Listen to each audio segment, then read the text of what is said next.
لاہور میں وزیر اعلیٰ پنجاب محمد شہباز شریف کی زیر صدارت اعلیٰ سطح کا اجلاس ہوا۔ اجلاس میں پنجاب سیف سٹی پروجیکٹ کے مختلف امور کا جائزہ لیا گیا۔ اس موقع پر وزیر اعلیٰ پنجاب محمد شہباز شریف نے کہا، عوام کے جان و مال کے تحفظ کے لیے پنجاب سیف سٹی پروجیکٹ شروع کیا گیا ہے۔ لاہور کے ساتھ پنجاب کے 6 بڑے شہروں میں سیف سٹی پروجیکٹ کا آغاز کیا جا رہا ہے۔ امن عامہ کو بہتر بنانے کے لیے جدید ٹیکنالوجی سے استفادہ وقت کی ضرورت ہے۔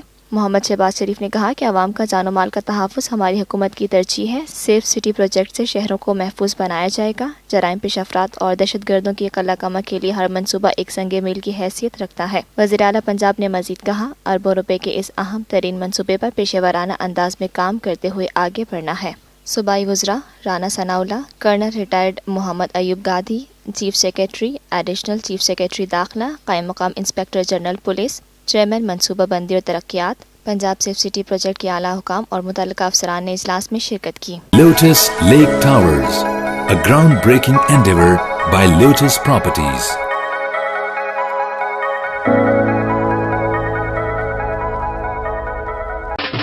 دیسی کھانوں کے متوالے ہو جائیں تیار۔ پاکستان کا سب سے بڑا بوفے ویکینڈ آ گیا ہے۔ 21، 22 اور 23 اپریل، جمعہ، ہفتہ اور اتوار۔ پاکستان کا دسترخوان سجائے گا دیسی کھانوں کا بہترین انتخاب۔ فیئر ہال گارڈنز کراچی میں، جو چاہو جتنا چاہو کھاؤ۔ #PKDKHI